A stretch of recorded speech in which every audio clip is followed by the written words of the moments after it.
Hi, welcome to the 12th video in the collected archives of video series. So, in this chapter, Kenny's talking about mastering the small details of a scene. Not necessarily just sort of dimensions of a room or the monsters in there, but actually kind of bringing the things to life, the little bits of color and details. And he runs two examples where one is you walk in, there's a small room and it's got an orc. You see, you roll to hit, roll damage, kill the orc. It's got a dagger. Real kind of the bare bones of going through the motions. Then the second example, Kenny's got how the orc kind of is eating a rabbit. There's leaves on the floor. It smells kind of damp and musty, and he's kind of put in more of these kind of sensory details, and it really brings the scene to life. Um, and I totally agree with this. Now, I think Kenny's showing his credentials of using like the mythic location crafter of building lists. He's very into building lists, and I struggle when you come down to if you want me to write 10 things or three lists of 10 things. I spend longer building the list than I do actually playing the game.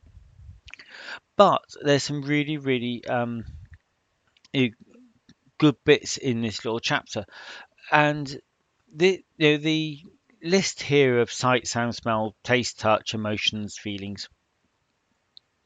Um, if try and use all of these, now Kenny's saying use 1 to 3, and pull them out, and that's the kind of level I can work at. Pick 1 to 3 things from this list. Now, the technique I used was developed by Jason Cordova of the Gauntlet, and it's called 731.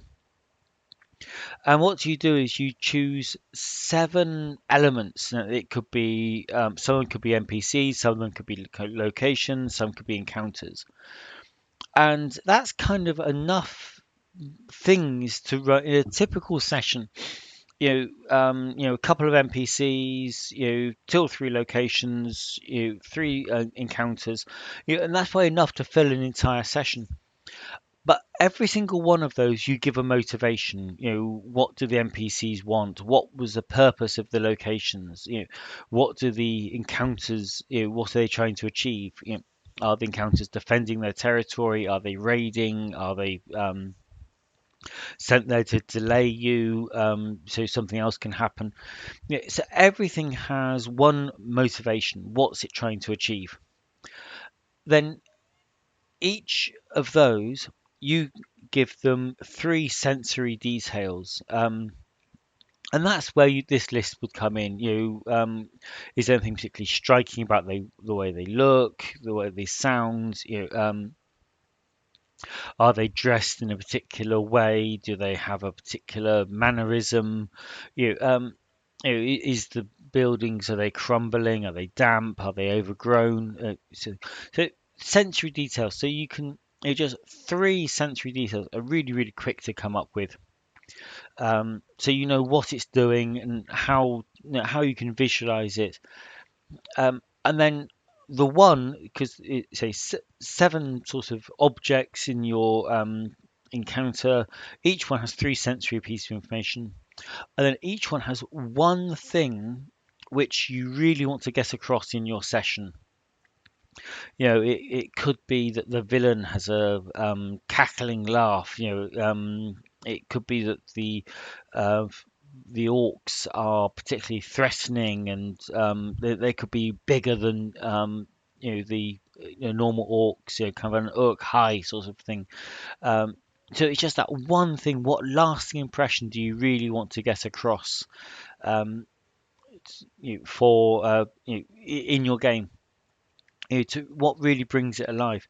So you're only really creating 4 kind of facts, for, and they should be enough to to visualize it, to play it, and to give it a reason. Its motivation goes kind of beyond that scene. Um, So yeah, that's 731 by Jason Cordova, and you can find a better description of it on the Gauntlet website. And I don't know which came first, this kind of article or the Gauntlet, but you know, I um, I lean more towards the 731. I can see what Jason's trying to do, and I think he's trying to arrive uh, at the same kind of thing. So he's saying, 1 to 3 major details. Pick off this list 3 things. So yeah, that's the 3-part element, and then he's talking about work out how the NPC would sense them, um, and what are they doing? What was the NPC doing? Was what's how does your PC perceive them? I think that could come down to how they're being played. So he's got the 3 and the 1. It's just he's not limiting himself to saying don't overload your game prep or your session prep or so, and that's what Jason Cordova is doing. And the difference could be that Jason is talking about prepping stuff for a group game as the GM, whereas Kenny is talking about solo play, where you play as much or as little as you like, and each scene probably has no existence before you need it. But still, when you look at the building the game, he's still talking about 1 to 3 set pieces, 1 to 3 details for each one, then 1 to 3 NPCs. Um, so he's kind of almost arrived at the 7. He's got 3 set pieces and 3 NPCs, so he's got 6 things already. Um, so I think that they're on a par, and Kenny's kind of arrived at this same kind of level of what a person's capable of sort of creating on the fly.